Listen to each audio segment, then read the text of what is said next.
On this week's show, we're discussing all the reveals from Gamescom opening night live, PlayStation ramping up its prices stateside, the Xbox ROG Ally finally has a launch date, and Metal Gear Solid Delta reviews are here. All that and much, much more on this week's GamerGuild Podcast.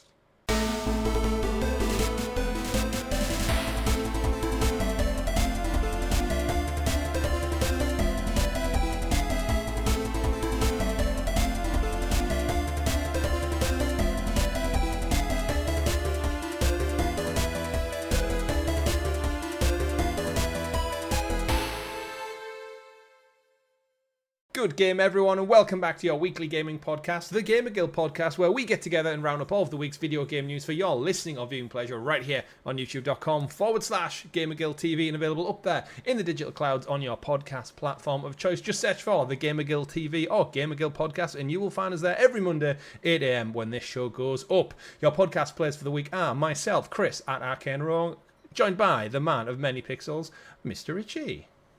Happy Bank Holiday, everyone. Happy Bank Holiday indeed, which are in the UK. Specifically in the UK, yeah. Elsewhere in the world, do what you want, take the day off, call in sick, however you want to enjoy this show. If you're late for work because I said Happy Bank Holiday, that's on you. Yeah, if you're just about to stick the kettle on for your morning routine and think, oh, back to bed with me, then that's up to you. That's your choice. Richie said I can. I'm sure that'll fly. Who needs a sick note when you've got Richie on a podcast telling you what to do? Of course, we do have a great show lined up for you all, as we always do every single week. But before we get into it, don't forget to like the video, subscribe, and ring-a-ding-ding that bell so you are kept in the loop with all of the great content we do here on the channel, like this very show, like our weekly live streams, like our retro looks backs, and much, much more. We do have a merchandise store filled with many, many good things. As it's getting a bit colder now this past couple of weeks, or days, I guess. We complained about the heat last week. Now we can complain about the cold front coming in. I think we've had about 2 cold, chillier days, and it's meant to be back up to 25 degrees by the time this podcast goes out. It's the weather for you. But we won't go into that this week. But if you do want some merchandise, whether it's hot or cold, or you just want a mug to fill your hot or cold drink up with, go check that out. Available now. Link description below. And of course, if you want to talk about games a little bit more in depth, why not join our Discord server? It's filled with loads of wonderful people, loads of fantastic gamers out there talking about all things about releases, takes on things, upcoming things, retro things. It's all there in the description. But as always, we like to start off every single episode of the GamerGuild Podcast by talking about what we've been playing this past week. So I'll throw it over to my co-host, Mr. Richie, to talk us through what you've been twiddling your sticks with on the last 7 days. I am very much trying to get to the end of Final Fantasy X before... yeah, it's a big game. Before Metal Gear Solid drops. So I reckon I'll have it done, Final Fantasy X done this weekend, which gives me the weekend just gone by the time people listen to this, which will give me this 5 week days to try and get the Platinum Clay Obscure Expedition 33. Ooh, 5 so days. That's the plan. And for anyone who knows Final Fantasy VII, is wondering where I'm up to, I'm inside Sin. I'm on the last push. Is Sin a person? Sin's like the big boss of the game. And you're inside them? Yes. Okay, that sounds a bit... Yeah, I'm basically last dungeon of the game. Right. So I reckon tomorrow... we're recording Friday, so probably Saturday evening. No, because actually I'm meant to be going out with my girlfriend's parents. Oh, no. Sunday evening, I'll hopefully roll credits. The days are burning away as you lay them out, on course. Yeah. But yeah, that's a challenge. Have you in the past been playing games and you've been so close to your Platinum Trophy, you've delayed playing a new launch because you're so close to the end, almost like a OCD, I need to see it through before I unwrap and install a new entry? Yes, but not very often because I don't tend to commit to a new game until I'm ready to play it. Yeah.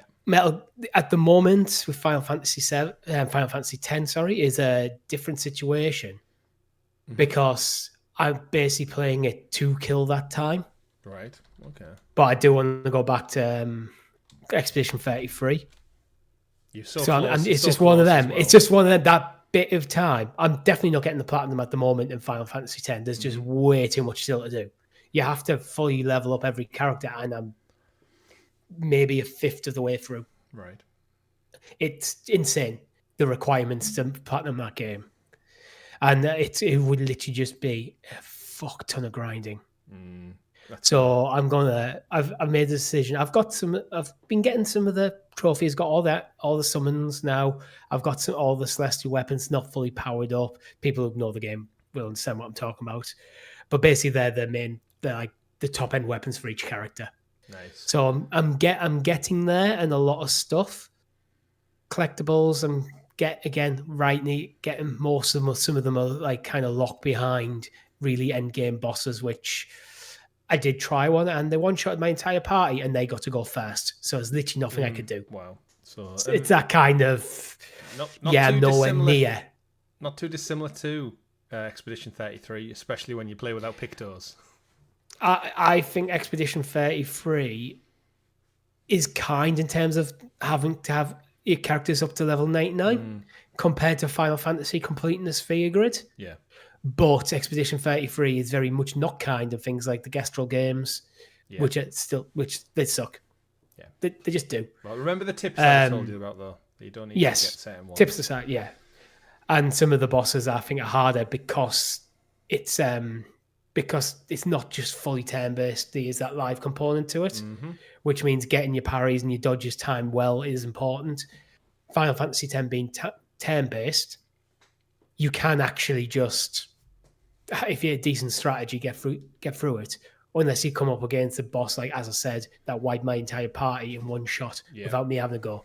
There's nothing you can do about that. You just have to have enough health to survive. Yeah, that's why like ping pong and back between Expedition, when you meet an individual called Simon, having Pictos that allow you to go first, and then also like have two goes in one, help massively for doing any kind of damage before he even gets to swing his sword. Because I'm aware of Simon. Simon's one of the beating Simon's actually one of the trophies I need. Yep. The last journal is behind Simon. Mm-hmm. So if I beat Simon, basically there's two trophies straight away. Yeah, they all then it's Gestrel Games, level 99, and the Mime and Lumiere. That's all I need. Yeah, the Mime was mine. The Mimes, I'm not concerned about the Mime at all. No, you can. That'll be New Game Plus done. You can one-shot them. Just go, fuck you, Mime. So it's Simon, Gestrel Games, and then level 99 is just a grind. Yeah, wonderful. Which that's where I may, going back to your question, I may delay Metal Gear Solid if I'm very close to, and that is the last trophy I need. Yeah, sounds good. Unless there's a need for a live stream somewhere in there, because I know you haven't played Metal Gear 3, have you? No. I have, and I know how much we enjoyed playing Metal Gear 2 back in the day. So I'm kind of like, I feel like I want to be part of your first experience of it, if the cards, if the planets align for that somehow. But we'll look into that. We'll get into that as well. I've been playing Mafia: The Old Country still. I am pleasantly happy to say that I have finished the story of Mafia: The Old Country now. So I haven't got the platinum trophy, but I'm not too far off. I need to do a couple of collectibles in the orb. It's a bit weird actually, because the devs have said they're going to implement it after the fact, but even though it's got like its mini open world in Sicily, if you stray too far from the linear missions, it does say like you've got 10 seconds to get back to the mission area. But there is free roam parts, because you don't leave the one map the whole game. You're very much self-contained. And you can go to the menu and go into drive mode, where it just lets you freely walk around and get the collectibles. But when you're actually playing the campaign, you can't really go off the beaten path too much, because there's a few times I've been heading towards a collectible that I'm not too far from, and then the timer pops up going, you've got 10 seconds to get back to your vehicle. And I'm like, shit, can I get to the collectible before the timer runs out? That's a quite short period of time, really, isn't it? It is, yeah, it really is. But apparently the devs are working on just like a free roam mode after the fact, so it's getting implemented. And again, if you finish it, you can go into drive mode and do it. Yeah. So I need to go around and find like these mysterious foxes, take photographs. It's typical open world stuff, like find all the collectibles, like newspaper journals and such. But in terms of the story, though, I talked about a little bit last week. Thoroughly enjoyed it. It was everything I expected. And more, pleasantly surprised. I thought the characters were fantastic. The voice acting was terrific. Graphics looked wonderful throughout. And I just really enjoyed exploring this Sicilian world of like the early 1900s. A couple of plot twists, which I wasn't expecting, which were nicely delivered. Very Game of Thronesy in a way as well. I know the Mafia is, you typical, like almost Game of Thrones, like the dynamic of families hating each other and certain responsibilities, and your oath is to your honor is to your family, and your allegiances lie with them, and there's backstabbing, betrayal, and stuff. And there's always a rat. There is always a rat. You're right. Yeah. My new favorite swear word, which I annoyed the hell out of my wife when we were away this week in Chester with the family, was fighi puttana, which is Italian for sons of bitches. And literally all the time I was like, fighi puttana, fighi puttana. She was like, will you stop saying that? But Have you bought her some figs? No. Fighi puttana. I didn't even know what it meant the first few. I knew it was a curse word, but I didn't know what it was. Because you can imagine there's a lot of that in this game. But yeah, overall, I can't recommend this game enough. It's slotted in nicely behind, I think, Expedition 33 in my kind of game of the year running tally. I really enjoyed it. Again, I think the biggest thing about it all is in between the big releases we've got coming out over the couple of weeks is just, it's like a 10 to 12 hour campaign. And I'm like satisfied. I'm not. It wasn't drawn out. It didn't over repeat too many missions. Like, it's got your typical missions. Like, go from point A to point B. It plays a cutscene. You have to take out a few goons, whether it's a stealth mission or like an Uncharted duck and cover mechanic mission. You collect ammo. You collect money. You spend your money in a shop to upgrade your weapons and buy different cars and horses, because that's what the game is. It's cars and horses. There's the odd racing mission that takes part in like the central town and village in the valley. And yeah, just overall I thought all the character dynamics were great. There's some interesting boss fights. The knife fights, but believe it or not, even though there is guns, there's a lot of boss fights that center around like knife mechanics, parry, dodge, duck and dive and slash at them. So that was an interesting mechanic. But just overall, yeah, I think for a game that I paid £40 for, thoroughly enjoyed. Looking forward to that last little chip away at the platinum. It does have a chapter repeat, so anything that I missed, I can just go back in and like mop up accordingly. So your classic like Uncharted style, go back to the specific chapter, you can replay that to do your collectibles and stuff. Yep, there's a couple of trophies. Like I think there was one trophy where I had to run a guy off the road before he reached a certain area in the map. Didn't do it in the story mission because I was playing it on hard mode. So I'll go back into chapter on story or easy mode, I guess, and I'll take him out. But I know what the trophy is. I know how to get back there without having to play 7-8 hours. And it seems like a fairly clean mop-up. I think I've got about 6 or 7 trophies left to go. A few of them are like stackable ones, like X amount of kills with this type of weapon, X amount of kills with this type of knife. But yeah, I cannot recommend it enough. So for a series that I've long mocked on this channel, and Hangar 13, I've had a bugbear against this studio for half a decade now, it seems, because of the Stadia antics. I'm pleased to say I think they did a brilliant job, and I can recommend this game to anyone who likes third-person action-adventure story-driven game, because the beating heart of this game is the story and the characters, hands down. So would you be tempted to go back and play the trilogy now? Now you've whetted your appetite with Mafia for the first time? To a degree, I've heard mixed things, because the developers, and what really got its hooks in me is when they did the behind the scenes reveal a couple months back now, as they focused on how this was a bit of a pivot from traditional Mafia, leaning more into that story, that linearity. Yeah. The older ones, which we know from 3 launching on Google Stadia, is that it was more open world, like a Grand Theft Auto clone in a way, and that really doesn't interest me that much. I've heard mixed people saying like 1's the favourite, 2's the favourite, 3 is good, but it's missing some of the traditional Mafia tropes. I haven't really ever had that much interest in the Mafia as a genre. Like, it's not really like the mob crime syndicate thing. It's never really been something that appeals to me. A bit like Westerns. Like, I think you and me are just of that nature of we're more into superhero, thriller, kind of like, action adventure, like typical action adventure stuff. But maybe it's something that'll grow on me. But if, as far as I'm concerned, if Hangar 13 do well, this sells well, they double down and do another one, because the game does leave it on a bit of a something more could happen.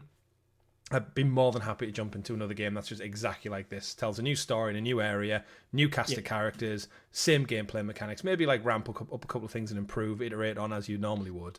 But just, overall, can't recommend it enough. I think you and especially your girlfriend, Richie, I think this is a game that tick all the boxes that you guys love so much. Yeah.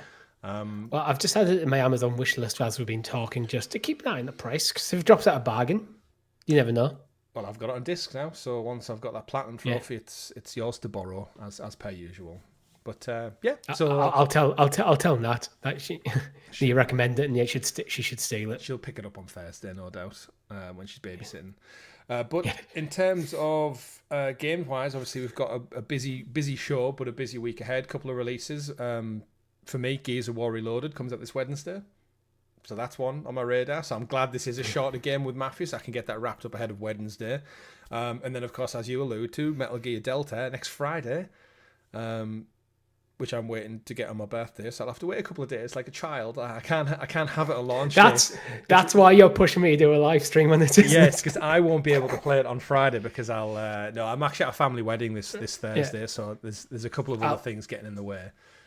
I'll have to see maybe next week what my schedule's looking like. Mm-hmm. But potentially, if you could do a Gears of War on Wednesday and I could do Metal Gear Solid on Friday, that's a bloody good week stream-wise. Oh, hell yeah. 2 absolute banging classics come back. And that maybe that'll make up for our absolute pitiful efforts the last couple of weeks. It's been dry. Last few months, it's been kind of difficult between the weather and workload and family. Sometimes I'm just getting back from work and I'm just knackered. And all I want to do is sit there and grind out Final Fantasy. Yeah. Knock one out. Yeah. But not with these new laws. Not with these new laws coming in place. But we're not allowed to because we're British. As I did mention, we'll get back to our regularly scheduled programming soon enough. But we do have a busy show. We had a lot of stuff revealed at Gamescom, but we can't break all that down and get into it until you introduce us to the graciously gathered GamerGuild Gazette, a.k.a. The news. The news. And as always, the news is brought to you by our wonderful guild heroes, those fantastic folks who support the channel that extra little bit more. From as little as 99p, you can get early access to this very show, some of our live streams, and some of our retro looks back. We've currently had, recently, a Uncharted Drake's Fortune playthrough, Richie's long-running Pokemon Blue series on the Game Boy. It's only long-running because I haven't had a chance to record in weeks. Slow-running series on the channel. But you do get it early. So if you are a member, there's some perks. There's stickers and badges next to your name in the chat. But more importantly, we do really appreciate your support because we are just essentially a two-person full-time crew with artillery support coming in from Tom and Richie when we have holidays and stuff happening. But we do this as a hobby. You know what we should do? We should con Tom and Rob to do an episode of the podcast, and me and you can focus on recording some stuff for the channel. Go knock one out. Knock one out the Final Fantasy. Knock one out the Pokemon. Knock one out the Gears of War. Oh, that's a weird way of throwing a Pokeball. But as I mentioned, Richie, jokes aside, Gamescom was this week. Jeff Keighley had his opening night live over in Cologne, Germany, and we got a nighttime slew of reveals and announcements and some dates for games. So that'll be the start of our show with story number 1. And we'll go probably in, I'd say, chronological order of the show running. There wasn't any kind of big mega standouts, so there's a couple of big ones in there. But they kickstarted the event off with Call of Duty Black Ops 7, which, again, we know is coming later on this year. It's going straight into Game Pass day 1, so if you are an Xbox player, fantastic news for you. You're getting another massive AAA title. The interesting one with Black Ops 7 this time around is this is the first time we've had back-to-back editions of a Black Ops series. Normally they go on those 3-year, 4-year rotational cycles. We have a Modern Warfare or some kind, and then we get something random mixed in, and then we get back around to Black Ops. This time, back-to-back years, we've got 6 last year, 7 this year. So set in the year 2035, we see a world gripped by terrorism where militarized police and soldiers take to the battlefield in both real world and what appears to be simulated topsy-turvy versions of LA. So there's some trippy stuff going on. LA, Angola, Tokyo, Alaska, and somewhere called Avalon, which is a living, breathing space that evolves with the player, according to the devs. The trailer also showed off some kind of zombie mode called Arcade Zombies, which for anyone who's familiar with Call of Duty Black Ops in the past, Arcade Zombies has been there, which is a bit, can you remember Dead Nation, where it's like almost like an isometric top-down version of things? It's like that, but with Call of Duty aesthetics and weapons and skins, so it looks really, really good. I've not played it on the previous ones, but apparently it's been in previous games. It's like an RPG-style experience. David Mason's back, who's the protagonist from the last one, so if you're familiar with the voice acting, you'll hear him familiar, the cast and crew from Black Ops 6, which, again, I really enjoyed Black Ops 6, so it's interesting that year to year I'm now getting almost like a second introduction to this world without having to wait that 3-year cycle. So do you think, I don't think this is a Microsoft decision. I think this has probably been an Activision decision well before the merger, because these games are so long in development now. I don't know, because it could have been the case of Microsoft deciding, because this was the furthest along in development, to go Black Ops, because Microsoft are trying to claw back money after the Activision purchase. Mm-hmm. So rather than sitting on it for a year or two, it's good to go, let's go, kind of thing. Yeah, because it's obviously Treyarch doing the main one, and then you've got Raven are in charge of the story campaign. So remember, they did skip a year previously with the campaign. They ditched it from 3 years ago, I think. I can't remember which edition it was. But you got to imagine over at Activision now, they've got the engine down. It looks gorgeous. They've got the gunplay down. It's been best in class for arguably 10 plus years now. You do wonder how fast these teams are able to churn out content once you've got the assets and the gameplay. See, for me, I've always thought if you're going to do like a game a year, and the rotating studio thing, I think is a good idea, because it means that you're giving each game a bit of time to breathe.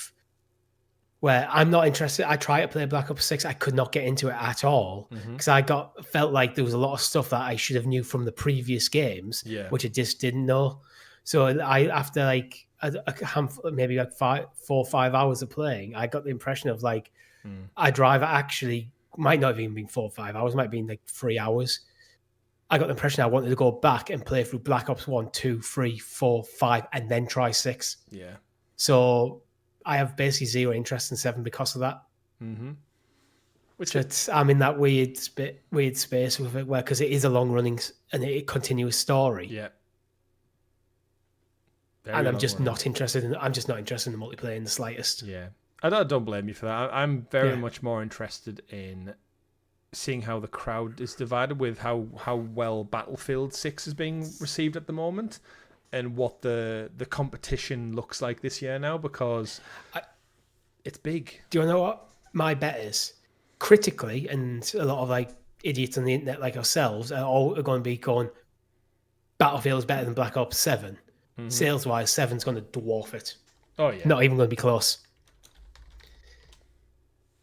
But I think a lot of people in the video game space, whether they're just commentators like us or actual press, I think do get the Call of Duty fatigue and get sick of seeing it every single year.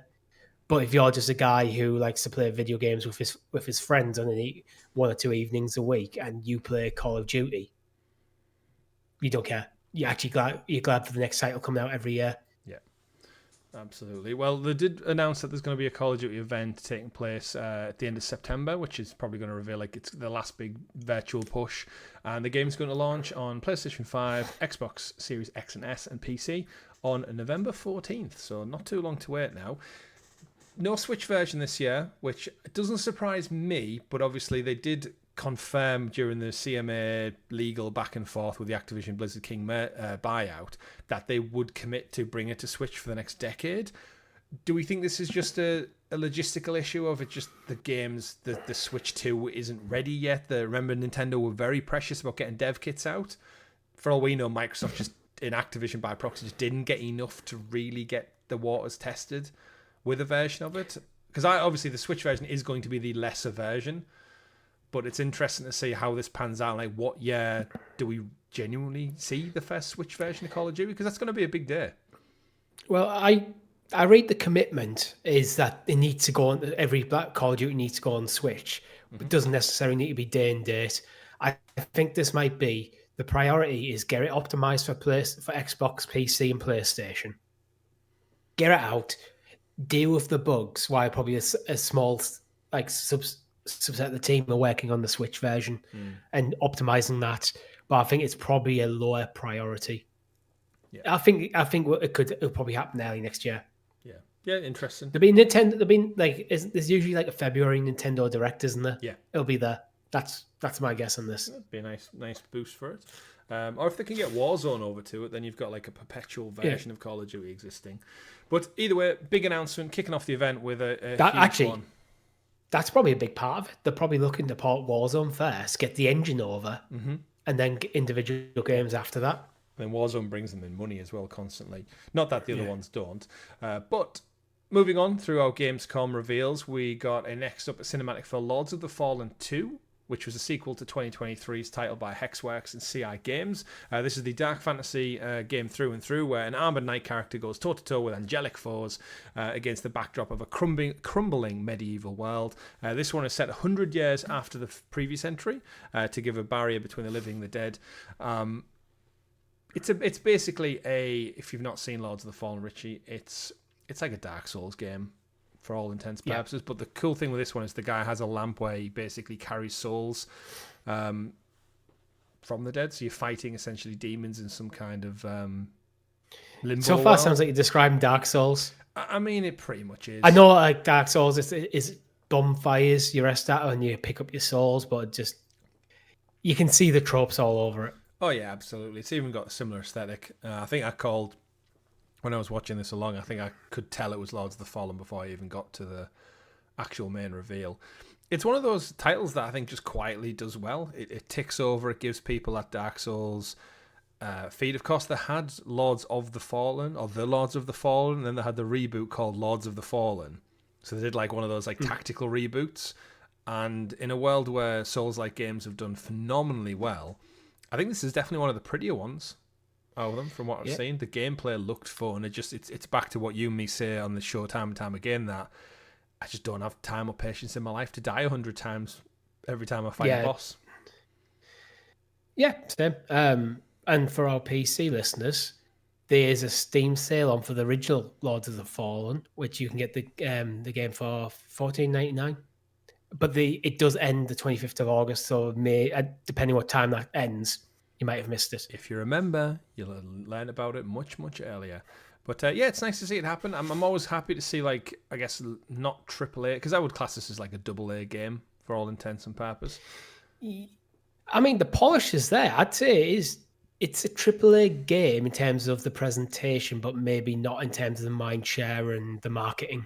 See, this is where I feel like we're in that world now, where because of things like Unreal Engine, the qualities. Yeah, I didn't blink twice at the gorgeousness of Expedition 33 or Mafia this year, and they are both. I mean, Expedition's a brand new studio, so they can't go straight into being AAA when they've never put anything out in the past. Yeah, and then Mafia again, Hangar 13, small tiny studio for compared to the grander scheme of things.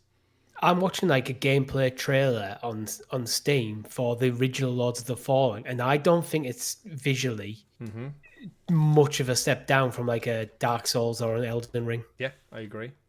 I don't think it's quite there, but you're splitting hairs, and that's Lords of the Fallen 1. But I suppose it's the only game that's 2-year-old, so it's not as old, that old. Yeah, they've had a good turnaround with all of that, to be fair, all things considered as well. Yeah.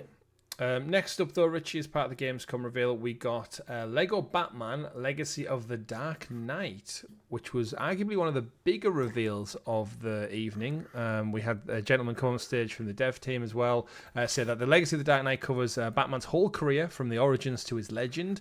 Decades of lore here that's going to go across all of the best Batman movies, across comics, games, TV shows, and movies. And basically, it's going to be a proper love letter to the IP as a whole, with some deep cuts and some gags and stuff in between, which I guess we wouldn't expect anything less from a Lego game. It's got an open world Gotham City, your choice of Batmobile, and the Legacy of the Dark Knight doesn't have a release date just yet, but this was one of the biggest ones for me, Richie, which had me properly popping off, because I do enjoy a good Lego game, and I'm a Batman fan, as everyone is, but everything I saw in this trailer, the irony in it all is that we've been waiting over 10 plus years for Rocksteady to put out a great Batman game, and Lego have the audacity to rock up, give us a Gotham City that looks exactly like the Arkham games one, with all like the neon lights and the open world. They knew exactly what they were absolutely doing. The music, the combat is Arkham combat, Richie, with like quick style, like reactional blocks and flips and dodges and moves.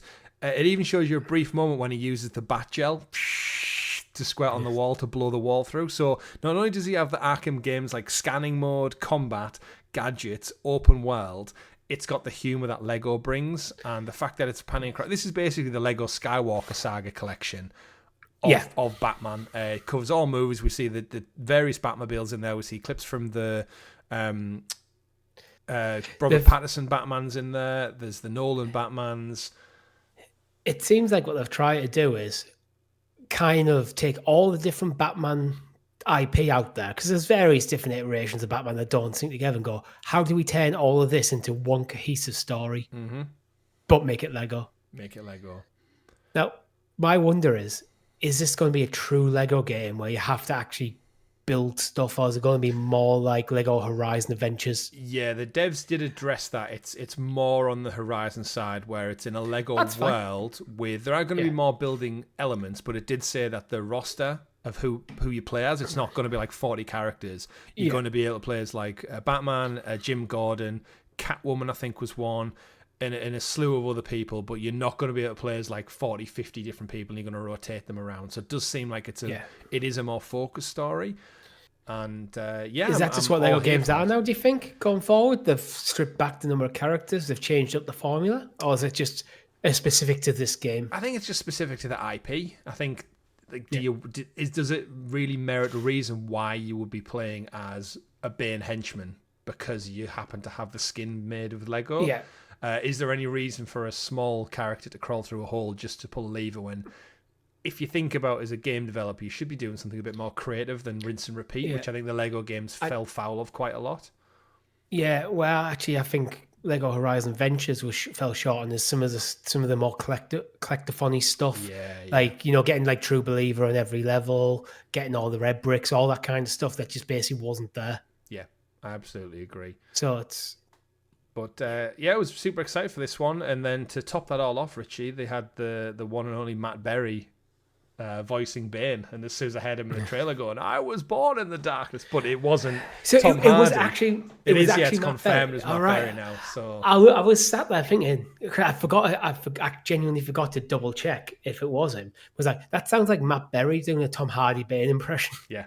So Bane seemingly is one of the main focused villains on it. So there's going to be some absolute Lego humor to be had there with his prowess. So yeah, getting into the games, but he's in Fallout, of course, the show. Now he's rocking up in this as well.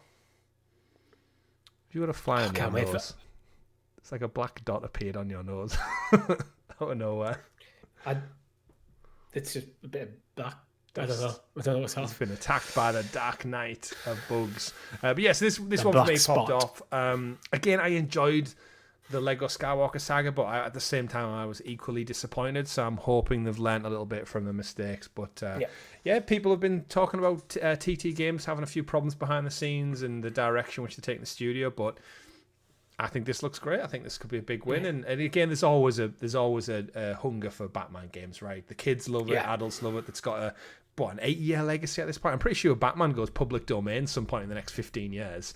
So, ironically, this is probably going to be the biggest Batman selling game in a long time. I mean, let's face it; it doesn't have to. And WB still try to do a games as a service thing after it. Is it? I'm going to call it now. It's going to have a better Metacritic rating than Suicide Squad, Killer Justice League, and Gotham Knights. Yeah, you could just literally cancel the game and still do that. Quite possibly. We then move on, Richie. We got a nice big announcement, which actually, you know what? After last week's show when we were talking about Dawn of War Definitive Edition coming out, I was pleasantly surprised. I did for a brief moment think we were getting more Space Marine, and I thought, how have they turned it around this quickly? Yeah. But yes, we got the reveal of Dawn of War 4. It got a cinematic trailer, which we saw the kind of typical Warhammer 40k stuff. We saw Blood Marines fighting against Necrons, I want to say. Not too sure. It's been a good while, but they look like the alien skeleton. Look like Orcs and Necrons, mainly. What the Necrons look like General Grievous. Kenobi! They look like him, basically, if he had an entire fleet of people to deal with. Coming to PC in 2026. And I was just happy to see more Warhammer love. I know I kind of waxed lyrical last year when Space Marine 2 came out. It kind of rekindled my love and adoration for the world, and I think we're on the cusp of a big moment for the Warhammer franchise as Henry Cavill takes helm of like a Warhammer movie TV series. And yeah, I was just feeling this seems like a Henry Cavill-esque game because he's a hardcore PC gamer. He plays as Necrons. I think in every interview he talks. There's a great clip with Henry Cavill, which everyone's probably already seen, when he's at an interview panel and there's like him, the interviewer, and I think 3 of his ladies from the Witcher series, like his leading ladies from that show. Yeah. And the interviewer asked him a question about Warhammer 40k or something, and he asked him who he's currently playing as, and he says Necrons, or Henry Cavill says, "Oh, I'm playing Necrons," and he says, "Shall we later? Yeah, we'll just catch up." Yeah, and they basically like agree in a couple of brief micro moments that they're going to catch up after the show and nerd out about Warhammer. It's like, we're both nerds in this shit, but this isn't the time and place to talk about it. Yeah, the girls often sit there in the chairs being like, oh, here he goes again. But ultimately, he's at the helm of this new series, so I think seeing it all have a resurgence. And remember, Space Marine 2 was 12 plus years after the original came out, so the fact that Dawn of War is also getting another resurgence. It has its definitive edition. Also available, was massively discounted on Steam last week, so that's maybe one to keep your eye out for. I'm looking for when Dawn of War 3 came out, actually, just out of curiosity. 2017. 8 years ago. So, overdue. So it'll be 9 years by the time this comes out, yeah. But sometimes I think with the RTSs... I think RTSs, they're slowly making the comeback. I think they're starting to... There's a bit more movement on that front than we've seen in years. I mean, we're in a world now where we're getting phenomenal 3D platformers, like Astrobot coming out, and Donkey Kong Bonanza... And now we're getting a resurgence of RTSs. We've got Jurassic World Evolution 3 coming out as well. We've got I don't even think it's in our doc for this week's show, actually, but Age of Empires 4 Definitive Edition got announced for PS5 as well. So that's another Xbox game coming over. But it's like the massive resurgence we've seen in like Age of Mythology, got its Age of Mythology Retold. So it's like they're massively coming back, aren't they? So we're just in a world where everything we grew up with in the 90s is now full circle, super popular again, and Dawn of War 4 leading the way. So looking forward to seeing that next year. I think there's a realization these titles, if they're given a bit of modernization, can be kind of evergreen on these platforms. So they might not do huge sale figures out the gate, but they will slowly tick over forever. Yeah, absolutely. You're always going to have nerds who like playing these type of things. Yeah. And they're probably listening right now. They are, you nerds. We got a little bit of kind of like a little pocket of news from this next segment. We had Monster Hunter Wilds having a Final Fantasy 14 crossover and vice versa. So Monster Hunter Wilds going into Final Fantasy 14. That's hard to say. Nothing really in there for me personally. I don't know if there's anything that stood out for you. Very quick side point. Did you know that Assassin's Creed Odyssey has a Final Fantasy crossover? No, not Odyssey, Origins. Not to my knowledge. There's Assassin's Creed Origins has a crossover with Final Fantasy 15. You can ride a chocobo as a mountain Assassin's Creed. Oh, maybe. Did I see that? Yeah. Not too sure. Yeah. That's crazy. Anyway, quick side point. I mean, no surprise here, isn't it? It's Capcom, Square Enix. They've collaborated quite a lot in the past. I mean, Richie, you're the more Final Fantasy inclined. Did 14 online dabble in it ever appeal to you? I left my... it's too big to even consider jumping into now. I left my MMO days well behind with World of Warcraft. When I was in MMOs, it was World of Warcraft. I wasn't really interested in anything other than that. And then when I stopped playing World of Warcraft, I just left MMOs behind entirely. So I've not even played a single minute of it. Yeah, I don't even know where to start with it. I've no intention, because with MMOs, you're committing to that game being the hobby rather than gaming being your hobby. Yeah, same for most things. But it got a big round of applause, and I think it's cool that these type of things happen in this world. And we'll talk about later on with Helldivers and Halo, but just the world of gaming. Next up, we had Onimusha Way of the Sword. It didn't really get any more news. It was more of just a reveal trailer showing off some sword play, some bow-based combat, a couple of boss encounters. So if you're looking forward to that, it was more of just a reminder of it's coming soon. So keep your eyes peeled for that. Daemon X Machina, Titanic Scion, don't know how you would say that, got a demo available now. It's also coming to Switch 2. So that's coming on 5th of September. So keep your eyes peeled for that. And then I think this segment kind of wrapped up with a tease of Fallout Season 2, which I'm hyped for. I'm actually shocked at how quick this has came around. I feel like I only just wrapped up on the first season not too long ago, and then you and me checked out Fallout 76 on stream, and then here we are. We're me a month out. Yeah, and then it's already done. Fallout, yeah. Season 1 was, I think, early last year. I think me and Nat hadn't been together long, and we literally watched one episode. I think it was like on the Friday night. Then the rest of the season on the Saturday. Yeah, me and Nicola went through it quite quick too. But we know we're heading to Vegas. We've got our first glimpse of a Deathclaw as well, as it appears in the show for the first time, premiering on Amazon Prime 17th of December. So there's some festive Christmas viewing for you, Deathclaws and nuclear fallout. I've made the decision to stay away from any trailers because I just want to be surprised as much as I can. Oh, I've just spoiled loads of stuff for you, but there you go. It's fine. Next up, we have an update for Indiana Jones, which I was tempted, when I was thinking about what games I would like to play after I wrap up with Mafia, and I was like, do I make the jump now and jump in with Indiana Jones on PS5? Because I held off on that Platinum on the Xbox because I knew I wanted to get it for PlayStation. But I'm not yet. I'm going to keep hold of my precious pennies for now. I'd wait for the DLC. Yeah. And absolutely. wait for like a definitive. I reckon that if I was you, I'd wait for like a definitive edition to come out if you haven't already bought the base game. Yeah, that makes sense. But yeah, Order of the Giants got confirmed a date coming 5th of September. I think it's the same as the rest of them. But alongside the trailer, interestingly enough, we got the confirmation that it's also coming to Switch 2, Richie, which makes this the first Xbox title to come over to Switch. That's awesome. So it kind of went under the radar a little bit because they showed off like the trailer for the DLC, which was like, okay, we've kind of seen this already. We knew the DLC was coming. Again, Troy Baker coming back doing a terrific Harrison Ford impression. It seems to be just like a little contained story within the crypts of Rome. So obviously they're just using the similar map and assets. I mean, I'm curious to see how this DLC fits in because it feels like it's just going to be a optional part in the main campaign whilst you're in the Vatican. You're just going to have a choice to maybe go down a certain tunnel in a path, and a priest's going to mention, go check out this locked door, and that's going to take you into like this DLC area, like quite a contained story. I've got a feeling you might start off in the Vatican, you go explore something like a different route down through the sewers, and then you may end up in a new area entirely where the DLC's set. Yeah, I think it's quite easy to just have like a separate sub-catacomb, and then there's like a contained story. Because it's always interesting when they had DLC like this, is how do you weave it into the main game without getting in the way of the main game? Yeah, I think that's the best way to do it, is just make it like a side event, a side quest. Like you can give it take it or leave it, but when you explore the Vatican, you can head off. Yeah, absolutely. But yeah, Switch 2 version coming 2026.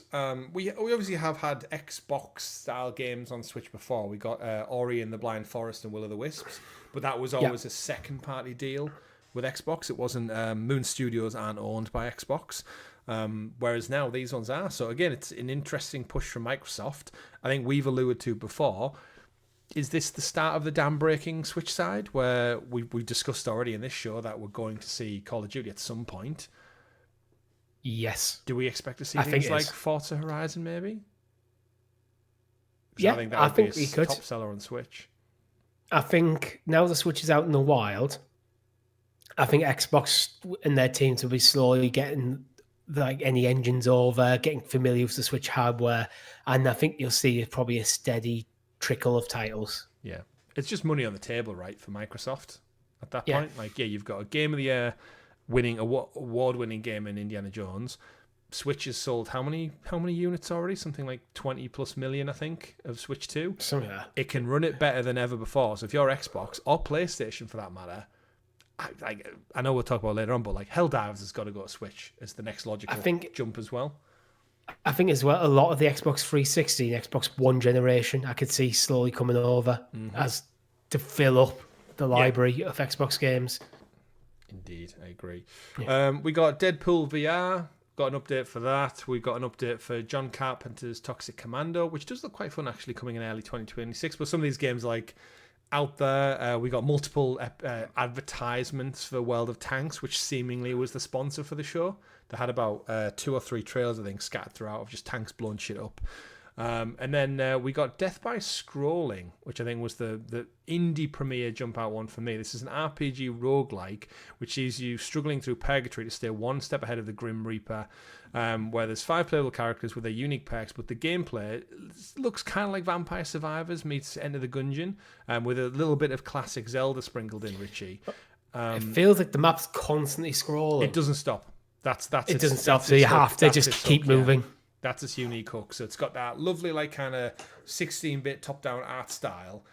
But yeah, I'm guessing there's probably a procedurally generated element to this game as well. But yeah, it will be. It's a roguelike. Yeah, doesn't stop. And the devil is after you. So this was one where, when you see at these big, glossy, massive AAA events with a stage and beautiful screens and LED showmanship, and then they put up just like, it was like, I think, Balatro last year, where it's just the most minimalistic, simple-looking game ever, and it'll probably sell millions. And it stands out against every game that is like very dark and dingy, like Soulsborne-esque, or copying off Breath of Wild's art style, or Fortnite. These kind of prevailing art styles. You throw something like this in, it just stands out a mile away. Yeah, it really does. I do think this could be like the Balatro or the Vampire Survivors, of if it gets the right price point, like $4.99 or something, or maybe even cheaper. I think I bought Vampire Survivors for like 99p on Switch. Yeah. And I was like, well, I hope it comes out. Say no. I hope it comes out next year, because it's probably unlikely to get Indie Game of the Year this year. I feel like that's Expedition 33. You think that'll get Indie Game of the Year? Technically, it should be eligible. It should be, but I feel like it might be up for Game of the Year. But we'll see. We saw next up. We saw the Za /Um. I don't know how to say the studio's name. They showed off its first game since Disco Elysium. We saw Zero Parades showing off, which again, not really too sure what this one is. It looked like a espionage RPG sent on an assignment. But again, I've never played Disco Elysium. It's just one of those that always seems to get insane amounts of praise. Yeah. It's a game I've very much one day would like to play, because one of them sort of games where I feel like you need to play it to understand it, why it's getting the praise it is. Yeah, it had that like cyberpunk aesthetic to it, that like not cyberpunk. Yeah, it had like a dark, gritty world, and I know like the writing and the dialogue was like really serious in it. I know it got pulled up in a few countries for like its themes and some of the language used in it. Like it was quite problematic. So, and then the devs stood by it. But seemingly they're not like scared to shy away from telling insane stories. But yeah, this is their next entry, and whether it's the same or a lesser version, I'm not sure. Yeah. But it looked interesting. Not too sure what it's really about, but I'm sure it'll do well. It's got a nice art style to it, actually. Similar to Disco Elysium did. I think the art style is the most interesting. For fake radicals is the catchline for the game. So, wishlist on Steam now if you're interested in something like that. The game moved on. We got updates for Ninja Gaiden 4. Got a story trailer. Featured just some more gameplay, dipping into the deeper story of the game. That's coming out. That's later this year, if I'm not mistaken. October time? Because we got Ninja October Gaiden... 21st. Was it Ninja Gaiden Red or 2 Red? I can't remember, which is like a reboot of one of the more popular ones. Came at Game Pass, if I remember, in March, April time, with the reveal of we're going to get Ninja Gaiden 4 as well. So they're coming out back to back. We got a new trailer for Silent Hill F, which comes out 25th of September.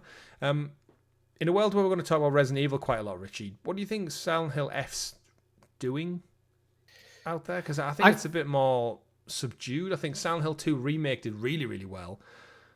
And this is kind of like, okay. I think it's going in a different route to Resident Evil, where Resident Evil still maintains quite a high level of action.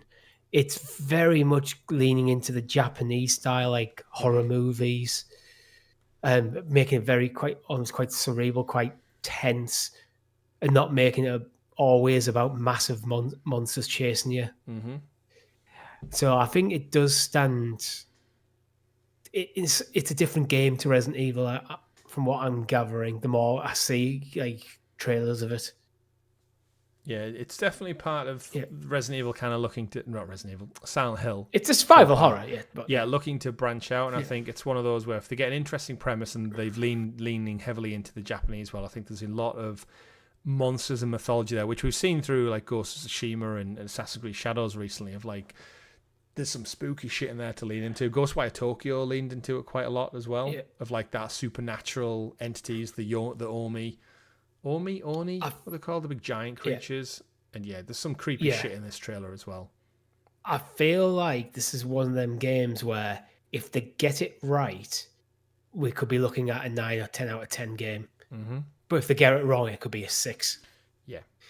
But that's the thread, the needle, specific needle you're trying to thread when it comes to survival horror. Yeah. If you aim for something and you miss your mark, it can fall flat. Yeah, I agree. Oh. The only thing that still stands out for me yet is the combat looks quite clunky still. I think the world looks great. The aesthetic and the horror looks creepy. I feel like this is where I'm kind of talking. I think that might be the point. To stop your character feeling overpowered. You're not meant to be running into battle, fighting everything, probably. You're probably meant to be trying to escape or feel really quite tense. Yeah. And you're playing as a Japanese schoolgirl. Yeah. She's not going to be that strong. You're not quite Leon Kennedy busting down the door with rocket launchers and flamethrowers and stuff. Yeah. But so interesting. I think it's interesting, yeah. Well, we got the English voice actor as well, so you can play it in either Japanese or English at the time. But just curious to see how it pans out, and I'm sure they're hoping it's going to have a knock-on effect where if they can land it, the Konami are definitely going to see a win out of this, where they've almost got like multiple franchises run at the same time, which is the dream, right? You branch out, you do something different and slightly off the cuff new. But we won't have to wait long. 25th of September, so just pretty much just under a month now to wait for that one. We then got some updates for Outer Worlds 2. Moonlighter 2 landed a release date, 23rd of October. Outer Worlds 2, we know that's coming out 29th of October, which it does feel like as we squeeze the summer, or what's left out of the summer out of our schedules and planners, we've got a busy couple of months coming up, Richie, as we head towards the Christmas period. Kingdom Come Deliverance 2 Legacy of the Forge DLC will be launching 9th of September. We got that as well, with another DLC expansion coming early in 2026. They teased that one off a little bit. Vampire the Masquerade Bloodlines 2 showed new signs of life, because it's one of these games when I see any kind of logos for Vampire Bloodlines, I don't recall if the game was cancelled, if it does well, if it's successful. There's apparently a sequel, but it's been radio silent for so long. It's got a trailer, but they didn't give any dates or any kind of more. They did a pre-order trailer, but didn't give any alluring to that. I don't know what it is. A weird state. I'm not fully sure. I never played Vampire the Masquerade 1, so I don't really know. But 2, we finally do have a date for it. 21st. And 21st of October. Yeah, seeing that trailer. But no idea what that's about. We then moved on to a big showcase for World of Warcraft Midnight, which was your typical, I want to say like Blizzard trailer, which it was very CGI, very heavy, and it looks absolutely gorgeous. But then you remember that actually the game doesn't look anything like the trailer. I feel I'm usually against CGI trailers for games because I feel like it doesn't tell you a lot about what that game actually is. But I think for World of Warcraft, they get a pass because we don't need to see what the gameplay of World of Warcraft's like. Yeah, it's existed for a long time. You're bringing in the new expansion, you need to set up the lore for it. So World of Warcraft Midnight. I do need to ask, this trailer did make me think, as for all the World of Warcraft stuff I've seen in years gone by, what's with the elves' eyebrows? I don't know. It's just the style. I think it's fashion. It's fashion. Do you not know fashion, Chris? I do know fashion, but I didn't. I don't recall in any of the stuff like my most played Warcraft game as well. Not World of Warcraft, just Warcraft 3. And I remember all the cool cinematics and stuff with the humans and orcs and stuff. But this trailer leans so much into elves fighting elves. It seems to be probably dark elves, just judging on the color palettes. But their eyebrows are just insane. If you Google Warcraft 3 elves, everyone's got massive eyebrows. Do they? Oh well, maybe that's just my memory chopping them off. They must style them with wax though, because they don't fall down at all. Well, you have to remember Warcraft 3 was kind of a 3D strategy game, so you're not you're seeing top-down isometric views of the character models, so not face-on cinematics very often. I guess, my brain didn't put that together. But showed off a really good cinematic. Looked really engaging, really emphatic. The music was timed really well. But Midnight's still ticking over. I'd love to know how many people are still playing World of Warcraft, because I know it still has like millions of paid subscribers every month. But it just seems so like... Do you think it's just so... Because it's been going for so long, they just have the fan base... And that's enough to support the game. And then just if you're an outsider, you just don't hear about it because you're not in those circles anymore. Yeah, I think that's 100% what it is. If you're in the circles for World of Warcraft, you're in them. If you're not, you're not. Because either you're paying attention to it or you're not. So it's one of them. I was just thinking, this trailer didn't need to be at Gamescom to do what it needs to do. They could just have dropped it on their YouTube channel. And everyone who wants to see it will see it. Remember when we had a Warcraft movie in like the early 2010s? Yes. I want to say. Did you ever go see it? Don't think so. No, it seems like that would have been catered towards you and some of our friends, but I think that's why it did bad. Right? It's the people who were fans didn't go see it, and the people who weren't fans didn't go see it either. What I think is mad is. It's like, World of Warcraft first came out in 2004. The first expansion was 2007, then 2008, 2010, 2012, 2014, 2016, 18, 2020, 2022, 2024. Pretty much every 2 years, they brought out an expansion. It's mad. World of Warcraft Midnight sounds quite simple. In terms of a naming convention, I feel like all the other ones have been like Blizzards of Wrath, and like there's something more. The Burning Crusade, Wrath of the Lich King, Cataclysm, Mist of Pandaria, Warlords of Draenor, Legion, Battle for Azeroth, Shadowlands, Dragonfire, The War Within, Midnight, and the next one's The Last Titan. Yeah, make just the one. We already have the name of we already have the title for the one after this. Yeah. Hey, that's planning ahead, right? That's why people enjoy Destiny so much. Is you had that roadmap, you had that 10-year commitment, and I wouldn't be surprised if when we're in care homes and retired, World of Warcraft is still ticking over in the background, and there's all these pensioners playing it. Maybe that's when we go back to it, when we're pensioners. Maybe, we actually have time to sit down and get into it ourselves. Yeah. We then got some gameplay of Ghosts of Yotei, which we knew was coming. I think Jeff announced it as part of the presentation anyway. But the big thing for me, Richie, with the Ghosts of Yotei, I'm going to say Yotei, even though I'll forget and call it a million different things between then and now, is Ghosts of Yotei Legends. Which I think was confirmed, which I think we knew about, we wanted to talk about for quite some time. But they never really got into it. They never really alluded to it or spoke about it that regular. But you and me are massive fans of the original. It's actually one of the best videos up on our channel. Yeah, and Legends is fun. Don't really have more to say. It's just a fun spin-off thing. It's one of the best multiplayers I think we've played. Now, I wish that they made it a standalone thing rather than part of Ghost of Yotei. Well, this is where I think they've confirmed it's coming in 2026, so it's coming the year after. And it's going to be free to anyone who owns the base game. So I think they're going to basically package it as a paid proposition to people who don't have the game. And then I think those who have it, you get in there at the door for free, obviously. But I do hope it's packaged separately. I disagree because the trailer says free DLC.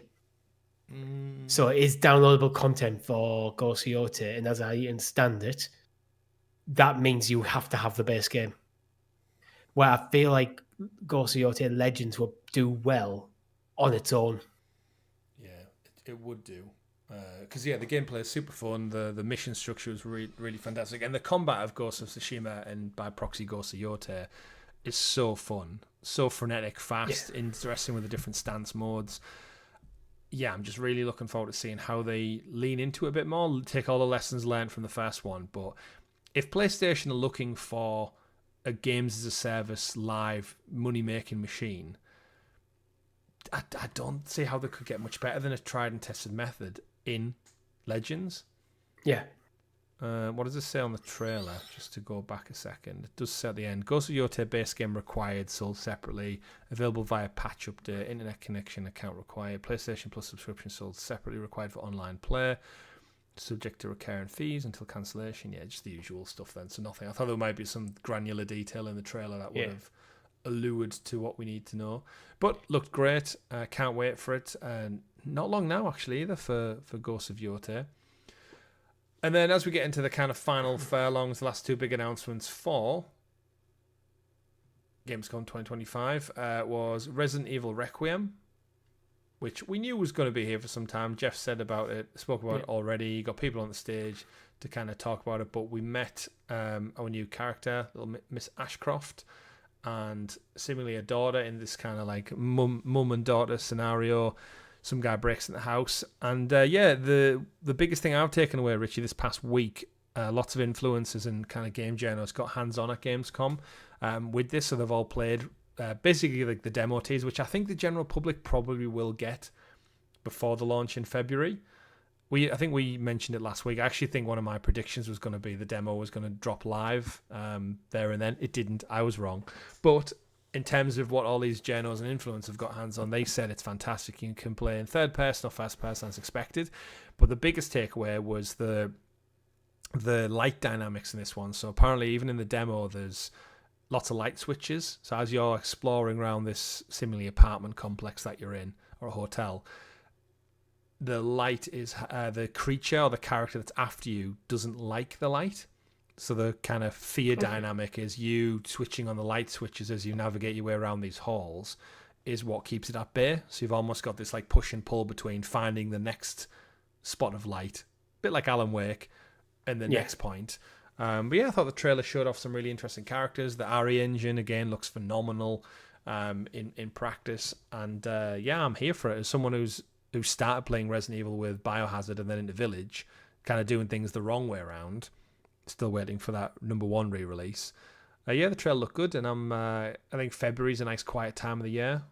Not usually known for its horror, but I think it could be timed quite right. And we know from last week's show, this is the most pre-ordered Resident Evil in history, so over 1 million pre-orders and wish lists. What do you think of the trailer? I think it looks good. I want to see more gameplay. Mm-hmm. That's the only. There is some gameplay, but it's literally walking down corridors. But yeah, it's definitely one I'm going to keep an eye on. Did you ever watch the Netflix TV show? No, I didn't. Was this the one where the president's daughter was involved again? I can't. There's been that many TV variants. And no. Anime one or the animation? No. It was a live action from 2023. No, I didn't. Was this the one? Me and Nat have started watching it. It's actually really good. Is it a series? Apparently they announced, it's a series, like 8 episodes on Netflix. But they already announced that they're not doing a season 2 because of lukewarm reception. That's always the problem. Which is one of them. Like watching is like, it's actually good. I wonder if it was just not enough people watching it when it first came out. Possibly. It's also Netflix, so the problem with that is unless you do Stranger Things numbers or Wednesday numbers of popularity, if you don't get that viral moment, that's what I mean. I don't think it got the viral moment, so they've cancelled it, where it's actually a good show. Yeah, perfectly serviceable, decent TV, big brand behind it, but yeah, if it doesn't get that like viral tick sensation like The Witcher had, like Stranger Things has, and they can't market it or TikTok it or whatever they need to do with it. But Disney just as bad. Yeah, I still think that it was a shame that they cancelled Star Wars Acolyte Season 2. Same. I thought there was some interest. There was some good things and bad things, but yeah, I thought I would definitely have watched more of that. Yeah. Have you watched Skeleton Crew yet? No. That's really good. Like the Goonies in Star Wars. Yeah. Definitely fun, enjoyable. I think 10 episodes, maybe only 8 episodes. I can't remember, but yeah, nice short, things like Skeleton Crew and Bad Batch. I just look at and go pass. They're actually some of the better stuff. But speaking of better stuff, though, Resident Evil coming 27th of February next year, so a few months to wait after Christmas. Grace Ashcroft got some fleshing out in the trailer, as I mentioned. No sign of any fan favourites yet. It seems to be quite a contained story. I'm sure it'll pop up at some point. She's in there with her mum. There's some kind of panic. They're trying to escape from the building after witnessing a murder. And then, we kind of don't really know much more about this. We don't know if it's going to link in with Ethan Winters and the mycelial goopy stuff, what was from the last two games. It might be separate. We don't know what's going to happen with Rose, Ethan's daughter from the last two. Sorry, I was going to say the first two, but interesting. But we'll see more of that soon. I'm sure it's going to be at the Game Awards. It's got to be some at the Game Awards, and maybe we'll get the demo at the Game Awards. Maybe. I think at Game Awards, that's where you might get your full gameplay trailer and a demo launch. Yeah, that makes sense. And then Jeff's big surprise, which I'm glad he did it, because I know we always complain when he ends the show and just goes, that's the end. He actually came back after the end and said, actually, one more thing. And he showed off... got you, bitches. Got you. Yeah, that's exactly how he described it. It's funny that. He showed off the new trailer for Black Myth Zhongqi, which is the sequel to Black Myth Wukong, which, of course, was a massive, massive game from Science... What are they called? Science Lab? I can't remember now. Game Science, that sounds more like it. Showed off a cinematic trailer, so this game is early in development. It's one of those where I think I wouldn't put too much hope on it just yet, because it's probably 3+ years out, I would guesstimate. I think Black Myth only came out last summer, right? So the fact that they're already talking and showing off a trailer, I know the studio again works over in China, so I'm not sure what their timelines are like, or their staff productions, or their budget restraints. But trailer looked gorgeous. Specifically, they showed off the tiger in the trailer. Looked insanely realistic. I've never seen a tiger in a video game look better. Yeah, I feel like this may be set in the same universe. But it's not. I don't think when I'm reading about it, I don't think it's a direct sequel, as in it continues the story. But I think the story of Black Myth happens in the same universe as Zhongqi. Yeah, I know Jeff said on stage afterwards, he was like, it continues its journey to the west, which is part of the Black Myth, the Monkey Man story that goes on in that one, Journey to the West. But yeah, it looks like a different character, different protagonist. I don't know if he's going to turn into the tiger maybe, or whatnot, if he's like a profound Chinese folklore figure, but the tiger's a metaphor. I mean, it's not. He's also got big eyebrows. It's an elf. It's an elf from the World of Warcraft game. But yeah, you can go find out a little bit more on the website now. Again, it's very, very minimal. But yeah, brief trailer. Yeah, beef trailer, in fact. A beef trailer. Beef trailer. Tailor's your beef in the perfect way you like it. But yeah, also called a butcher. The only quote that came to it was, upon completing the journey with the Destined One, we now aspire to take a tentative first step to build a more distinct game experience, to challenge ourselves with bolder features, fresh ideas, bringing them to our world and our narrative design. Zhongqi came as a natural choice born of the aspiration and other contributing factors. We're confident that in this new project, we can make refreshing changes, create new things, while taking a hard look at our past, flaws and regrets. And to all the friends who love Black Myth Wukong, the westward journey won't end here. No date, no releases, probably PC and console like the first one did. But you know what? It sold that many units. No surprise. And then that brings us to an end of Jeff Keighley's Gamescom Opening Night Live. I think we said before we started recording, it kind of like a middle affair this time round. It's absolutely solid, but it doesn't have anything exceptional. Yeah. There's nothing imminent that is jumping out to me massively here. Things like we knew about Resident Evil, and I don't feel the needles moved more on that with the trailer we saw. No. A sequel to Black Myth Wukong's not it may be a surprise to be there, but it's still years out. Mm-hmm. Silent Hill F still looks pretty interesting if you're into horror games. Yeah, there's a lot of updates. Yeah, there's a lot of updates. I don't think there was a single bad game. Absolutely, none at all. I thought the whole presentation was like just solid. But yeah, Batman got the biggest pop for me. But again, everyone's got their own preferences. Weirdly enough, Jeff did talk about Hollow Knight Silksong and indie developers and Team Cherry and how long they've been in development for. And then after the event, we got a special Silksong video, which I guess moves on to our next story, which it's finally got a release date. It's coming out September 4th across Switch consoles, PC, PS5, and the Xbox Series. And it's included on Game Pass day one as well, which we kind of knew because they'd alluded to it with the ROG Ally teaser trailers and stuff that it was going to be playable day one. So we knew that was going to be a thing. Even us, we talked about it on last week's show, didn't we? Saying I don't understand the real hype for Silksong around it. But they did announce today that it actually, since its inception, its initial launch, it's sold over 15 million units in sales. So it's massively popular. But yeah, like everyone popping off during these things, it was like, I can't help but watch the trailer for Silksong and think it looks like a fun Metroidvania-style game. Yeah, as a 2D side-scroll action Metroidvania, I think it's probably the pinnacle of that genre where it's at. And without playing it, it's hard to know what specifically makes it special. But I may need to play the first Hollow Knight at some point. Yeah, I mean, I bought it on the Switch and I played like the first, I think, 3 or 4 areas, and I was like having fun, but yeah, I don't know, it just didn't. Like, it was enjoyable, but the way people go on about it, like it's like their favorite game of all time. And again, the visuals, the graphics look great, the music's fantastic, the little character's great, and the enemy styles are very well designed. The boss fights are creative, but maybe it's just me and Metroidvanias. Maybe, yeah, could be. Not sure. Like, I appreciate everything it's doing, but yeah, I'm sure with this coming out in September, it's probably going to be in a lot of indie game. It won't surprise if it wins loads of awards. I think you need to play Prince of Persia: The Lost Crown as an introduction to Metroidvanias and see if that hits from a publisher you're more familiar with. Yeah. And if it does, then maybe you try Hollow Knight after that. Well, we've got Metroid Prime, right? Rumoured to be coming out. Yeah, Metroid Prime 3D, though. All right, what's the ones where Metroidvania gets its actual Metroid word Metroid from? Like Super Metroid and Castlevania. Right. But maybe. But Prince of Persia: Lost Crown is a Ubisoft game. Was it like 2 years ago now? Really high reviewed. Nat's currently playing it. It's actually really good. Actually, Nat's just got the platinum, actually. Was it not this January? No, that was the other one, Rogue. The Rogue Prince of Persia. Are we sure?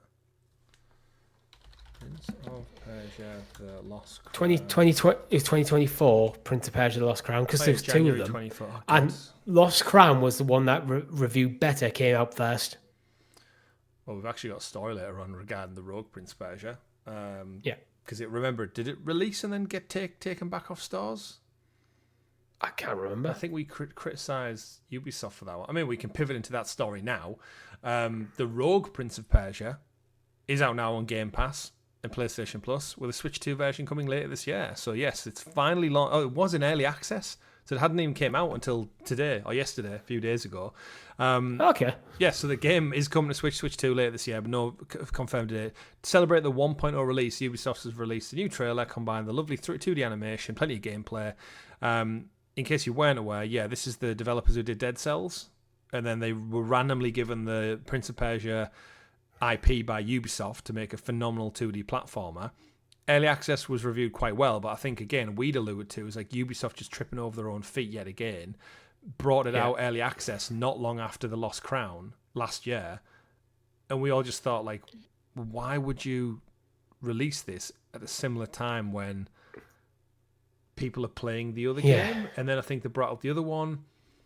It feels like it's the sort of thing you want at least a full year between one of these games coming out and the next one. In that, I would say early access as well includes in that. Yeah. Well, like Hollow Knight Silksong, the Dead Cells, I bought that on Switch as well and really enjoyed like the 5-6 hours I played of that one, but then just never really went back to it. And yeah, now this is out, and again, typical move. It's like they stealth dropped it, but it wasn't confirmed at Open Night Live. But then it's gone straight into Game Pass and PlayStation Plus. It's clearly Ubisoft cut a deal with them, with Xbox and PlayStation, to get some people playing it. Yeah. Early access was reviewed good. It just needed some more polish. Ubisoft pulled the plug on it from early access, and now it's got its official stealth release. It looks very Metroidvania-y. Yeah, just more of a cartoony art style. With the early access, I think the game has 3 acts, and there were staggered. They released early access as well. Right. Right. Well, like Hollow Knight Silksong, the Dead Cells, I bought that on Switch as well and really enjoyed like the 5-6 hours I played of that one, but then just never really went back to it. And yeah, now this is out, and But yeah, I think it actually looks like a very good game. It is just, I think it's been tarnished by Ubisoft's marketing.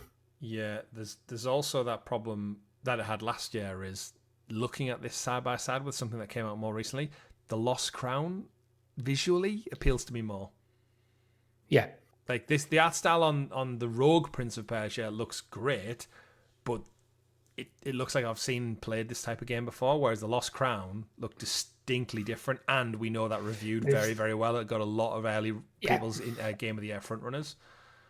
Again, if this came out looking like this and playing like this, and the Lost Crown wasn't a thing, there's a lot more interest in this game, I think. Yeah, and that's entirely Ubisoft's fault for pushing these too close together. Yeah, but then weirdly enough, it's out now. So if you want to go play it, go fill your boots. If you got Game Pass, PlayStation Plus, it is there right now. Yeah. Go check it out.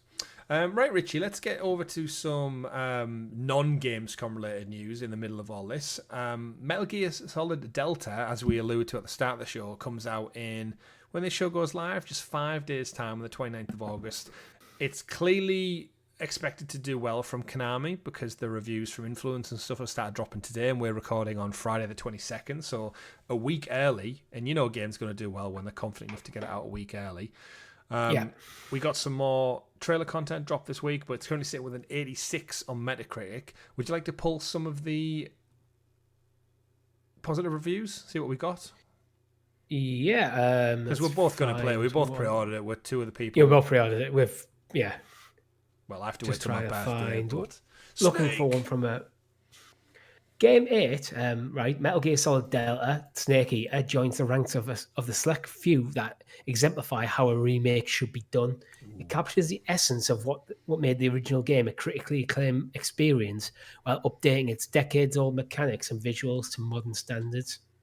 The frame rate occasionally dips during heavier scenes, but this remake has undoubtedly established itself as a definitive way to experience what many consider to be the best game in the franchise. Ooh. I'm assuming that was a base PS5, so PS5 Pro might have different performance. Snake Eater. Oh, I'm so excited. The trailer part as well just looks... I'm just seeing all like clips of stuff that I know you don't know it so well, so avoid trailers and stuff, but it looks so good. This is how, like, in my brain it looks, knowing fine well it's a PS2 era game and there's no way it holds up that well. Isn't that what you want from a remake? The essence of a remake should be you're playing it and this is how you remember the game looking and playing. It'll be completely different to the reality of what the old game was, but that's what the essence of a remake should be, because that means you've captured the magic properly. Yeah, and these reviews seemingly are leaning into that. I think if you polished up the mechanics, modernized them a little bit, because let's face it, like PS2 mechanics are a bit clunky. By today's standards, clean up the. I'm currently playing Final Fantasy X, which is a remaster of a PS2 game. Yes, they're clunky. Yeah. Push Square, one of the most faithful remakes ever. Metal Gear Solid Delta Snake Eater has made a stealth classic feel modern all over again. Its light but meaningful gameplay updates enhanced interaction and feel, while a visual overhaul allows it to rub shoulders with the PS5's graphical elite by staying so loyal to source text. Metal Gear Solid 3 is now just as incredible today as it was over 20 years ago. Damn. Get the hype build. Are you familiar with the theme tune of this game at all? Like the intro? I may have heard it, but yeah, this is one of them. Not immediately come to mind. Yeah, so the Snake Eater soundtrack is the most James Bond theme you'll get that isn't attached to a James Bond movie. It's absolutely beautiful. It's like beautiful song and the visuals and stuff. So in it typical Kojima style, because he wants to be a movie director, doesn't he? Is the game has like a full on like animated sequence opening with the theme, like not too long after the intro. So like no spoilers for it, but it's like, when you hear it, you're like, it just sets the tone for what it is, to a point where like me and my old boss, we sang at a karaoke bar in Birmingham about 2 years ago or something, because we're both big Metal Gear fans, and we just got drunk and the rest of the group had moved on. We were like, let's see if they've just got Snake Eater randomly. But yeah, it's an absolute banger. And I'm excited for this, Richie. Yeah. Cannot wait to experience. Well, Eurogamer give it 100 out of 100. I mean, does this GameSpot 90, PC Gamer 87, So Games Radar Plus only 80, IGN only 80.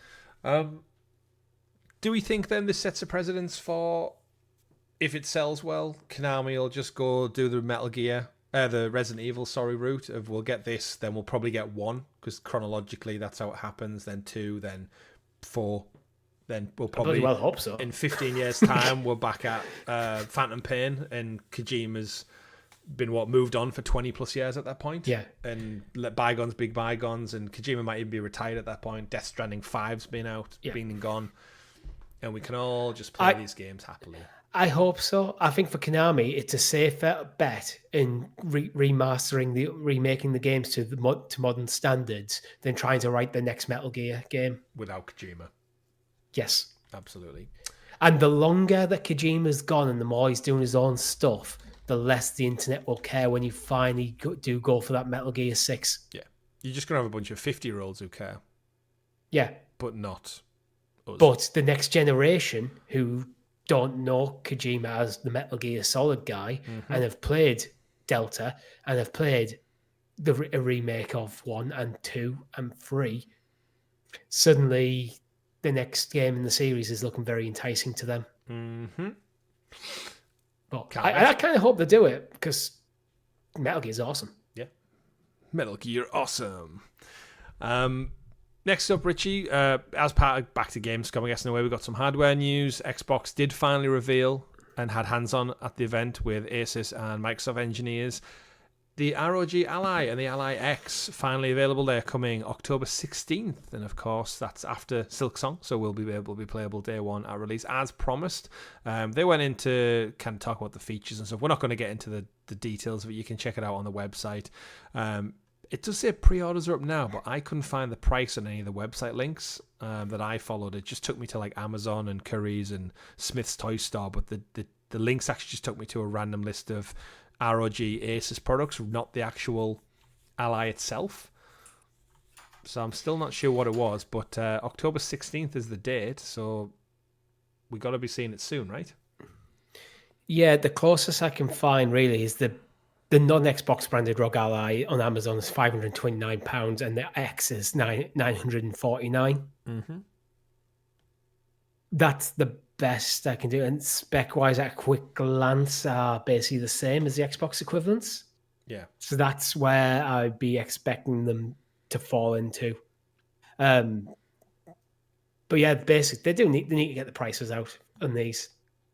Oh, if it's coming October 16th, it's not. Yeah, I've got a feeling they want to drop the specs so that people digest the specs first before, separate to the price, because the price I think is going to be like that £600 to £1,000, depending what version you go for.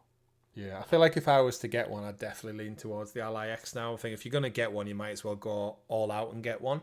Like, just to future-proof yourself a little bit more. It's a big difference in price, that £400 though. True, but... And I know where you're coming from, and if money's not on... If I had the spare cash, that's where I'd lean. But I feel like I would lean towards the ROG Ally, just because there's a lot of things I could do with that £400. Yeah. Oh, yeah, I agree. Yeah. And I'm definitely not able to afford one anytime soon, so I can dream. But it's interesting. We're getting a little bit more of it anyway, so we'll see hopefully more details of that in the coming weeks to come as we do creep closer to it. Pivoting away from more Gamescom news to a nice little subtle one, PlayStation snuck under the rug. Very tactically. You were sneaky, and we caught you. Yeah, we caught them. They've announced that they're increasing their prices for the PlayStation 5, all 3 models, starting with immediate effect. $50. Oh, sorry, not from immediate effect. Oh, 21st of August, so pretty much immediate effect. Already done. Sorry, guys. $50 across all models. So the PlayStation 5 in the US is now $550. The digital edition is $499. And the PS5 Pro is a whopping $750.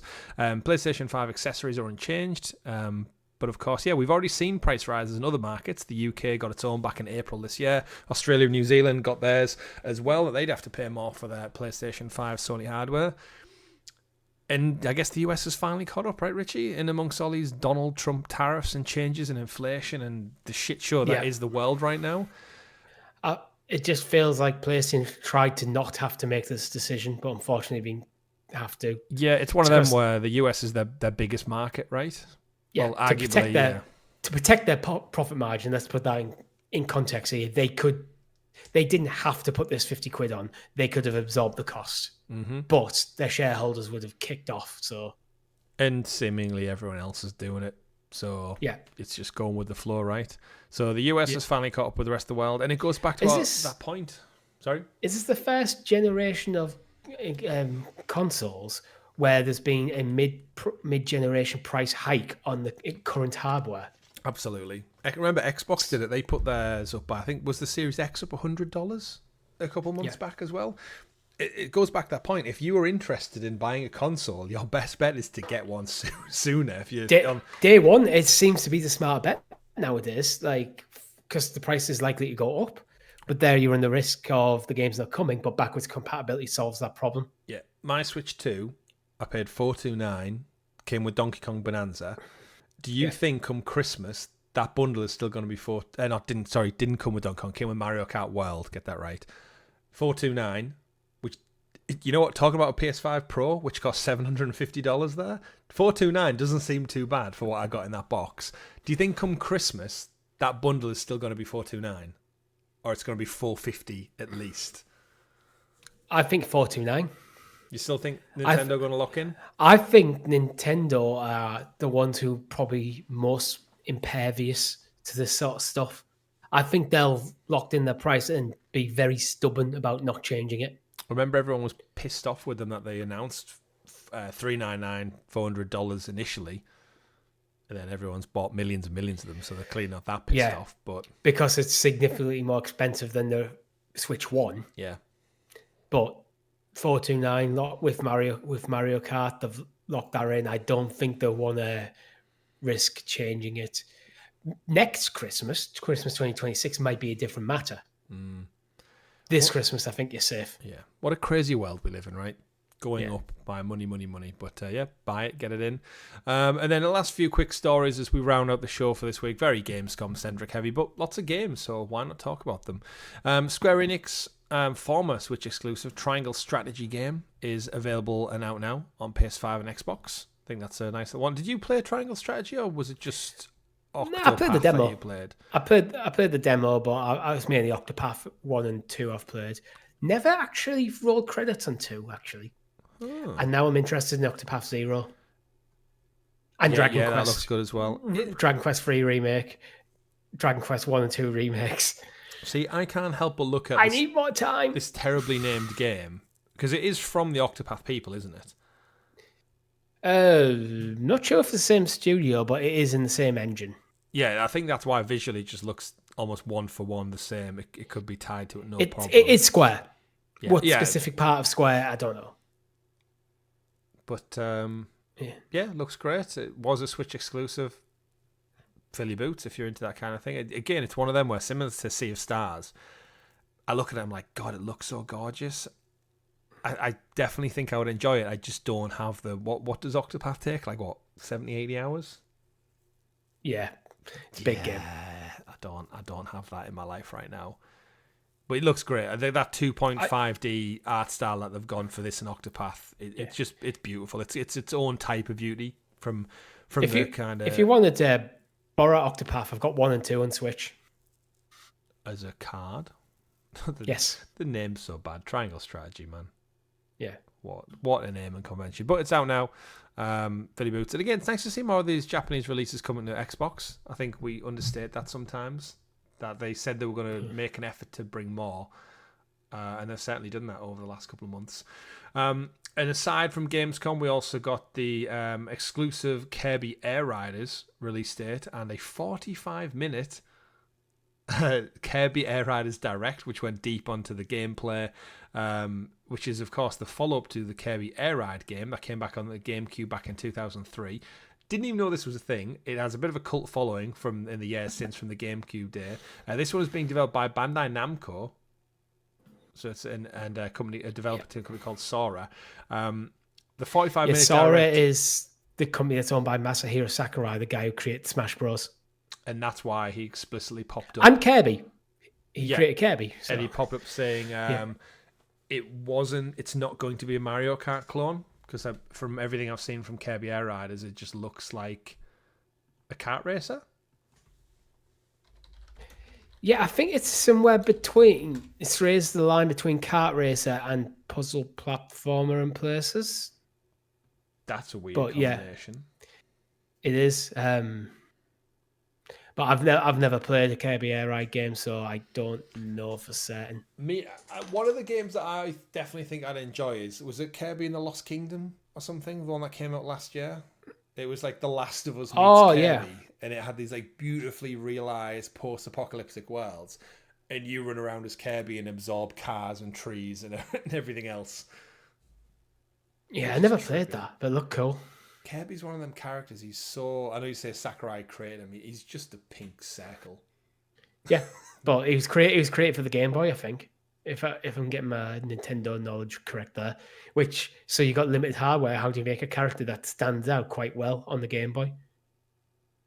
Yeah. You can't go too complex with your character design. So it worked. It's a pink circle. He's basically a Jigglypuff as well, isn't he? Yeah. Well, actually, in Smash 1, you could play a Jigglypuff, and she was basically quite similar to Kirby. The same moveset. Yeah. Not quite, but yeah, similar movement rather than moveset. Well, Kirby Air Ride evolved into Kirby Air Riders. And we got a date for it, so yeah. Coming out later on this year. Enjoy that. Go check that one out. Last quick ones. Don't really need to get into. Bungie CEO Pete Parsons has stepped down following years of criticism, layoffs, and other infamous dips that he's done. He decided to pass the torch over, seemingly in like a pleasant departing. Been with Bungie as the lead since 2015. Reports emerged back in 2021 of like toxicity and over sexism at the studio. He's apologised, refuted claims since then. Then Sony bought them, and then there's been in-house lawyering and Bungie layoffs and stuff, and people not happy, and unionisation and statements that have gone on. And we've seen the declining sales of Destiny and the subpar acceptance of Marathon. I think it's kind of like having that trickle-on effect, and seemingly parting ways is best for all parties, especially while PlayStation seemingly bring Bungie more in-house and kind of want to bring them as part of the PlayStation Studios family rather than being a sub-entity, which they've always said they were going to run independent since the buyout. But is that the best case scenario for PlayStation? We'll probably find out in the coming months as we get closer to the launch of Marathon. Another quick story to round out, confirming Richie from last week, Helldivers 2 meets Halo. We thought about it. The trailer put it out. It comes out tomorrow, Tuesday the 26th. So get your hands on that one. Remember, Richie, if we do get around to a live stream, I have given you company money to purchase it and play it with us. Yeah, I've said I need to play Helldivers with you in the audience, so we've got that ring fence protected for you to jump in and play with us when we get around to a stream. But yes, it's been officially titled Helldivers Cross Halo ODST Legendary Warbond is coming out. The ODST stands for Orbital Drop Shock Troopers, which we knew about. In Helldivers 2, they're called the Obedient Democracy Support Troopers, ODST. So there's like a nice tongue-in-cheek thing about spreading democracy again. You can buy the war bonds using super credits. War bonds are just like season passes for the game, Richie, for those who are uninitiated. But the reason Helldivers is so well received is that you can get it all with in-game currency. Just do a bit of a grind. Doesn't take forever. But you can just buy it straight outright. I think it's about 15 quid probably. But it comes with Halo-themed assault rifle weapons, pistols, shotguns, Halo-themed armor, and Halo-themed capes and honorary heirlooms and badges and stuff and more. So it's very much, if you're a Halo fan and you haven't played Helldivers, you're going to have an absolute blast. And then the final story for the week is we've got our PlayStation Plus Extra and Premium titles dropping for August. That comes in the form of Mortal Kombat, PS1, Marvel Spider-Man Remaster, Sword of the Sea, Earth Defense Force 6, Unicorn Overlord, Atelier Riser 3, Alchemist of the End and the Secret Key, what a name, Indica on PS5, Harold Halibut on PS5, sounds terrible, and Coral Island on PS5, while your premium games are Resident Evil 2 on PS1 and Resident Evil 3 Nemesis on PS1 as part of the Classics collection as well. Not bad gets, actually. No, no. And it's Mortal Kombat 1 on the PS5, not Mortal Kombat on the PS1, as you said. Oh, did I? Oh, well. Yeah. That's the one. You'll know. Go check out the PlayStation blog. And Richie, we like to end every single show with looking back at this day in video game history. As mentioned earlier, we are recording on August the 22nd, Friday. Any particular games jump out for you on this day? No Seaman this time, hopefully. No Seaman, but Chrono Trigger. Why the fuck is this not on modern hardware? It is one of the best RPGs of all time. Is it such a good game as well? Yes. Do they yes, own it was still? on the Super Nintendo. I believe so, yeah. So they're dicking around doing Project Triangles and Traveller games. When I say it's not on modern hardware, I'm not even talking about a remake or a remaster. They just haven't ported it. So it's not even on Nintendo Online or anything? Nope. That's mad. Yeah, it's insane. Like, and it's one of the highest rated of RPGs of all time. It's got an absolute banging soundtrack. It's like just release the game. Just bring it back. And it's just give it a remaster. Don't overdo it. Just get on modern hardware. And it's just had its 30th anniversary, according to this. Yes. As well. So you've missed a milestone date to commemorate it with. Yes, Crazy. a shadow drop at Gamescom for a remaster coming the 22nd of August, which is the 30th anniversary. Bang, done. That would have been sweet. Square, do you like money? Another one. And you know what? It was released on the Super Nintendo, so even if it was a licensing thing, you could have a chat with Nintendo, make it switch to exclusive. Absolutely. 20 years ago in 2005, we got Nintendogs on the DS, which I definitely know was a thing. Like, my sister adored that for a Nintendo DS back in the day. Huge moment in time. Any other ones from in and around? Uncharted Lost Legacy 8 years ago. That's the last Uncharted game we've got. 2017 on PS4. Man, as if it's been 8 years. Yeah, and no Uncharted. Oh, nope. Shame. Skipping forward a day, Richie, to August 23rd. 28 years ago in Japan, 1997. Mafia 2, 15 years ago. Mafia 2 on the PC. No, GoldenEye 007 came out on the N64. What a game. Revolutionised a lot of stuff. What a game to this day. But yes, as you alluded to, Mafia 2, 15 years ago. And Saints Row reboot as well, 3 years ago already. It's been 3 years since the Saints Row reboot on Google Stadia, of course. Oh, 24th. Michael Jackson's Moonwalker on the Sega Genesis. Wow. We played that, or saw that, didn't we, in that Polish arcade we did. In Krakow. So yeah, if you ever want to check out Michael Jackson's Moonwalker on the arcade, 35 years ago today, go to Poland, and there's a video game arcade that has it in all its glory. But with that one, Richie, we will leave it there. Thank you very much for watching, everyone, and tuning in. However you consume our content, we do appreciate you. Of course, if you want to support the channel an extra little bit further, you can do so by joining, becoming a guild hero from as little as 99p. You get this show early, access to some of our content early, and stickers and badges next to your name in the live chat. We'll be back later on this week with maybe Gears of War Reloaded and Metal Gear Solid. Gears of Wars and Metal Gears, it's the same name rearranged. It's quite confusing. Metal Gear's Award Solid Delta. Reloaded. We'll get them to you later on this week. Don't forget to comment down below what you're playing. Let us know. Keep it in the loop. And join us in the Discord server if you want a little bit more information. All things said and done, my name's been Chris. And I've been Richie. And remember, folks, play whatever makes you the happiest. Have a good week, and we'll see you next time. Hee hee. Bye.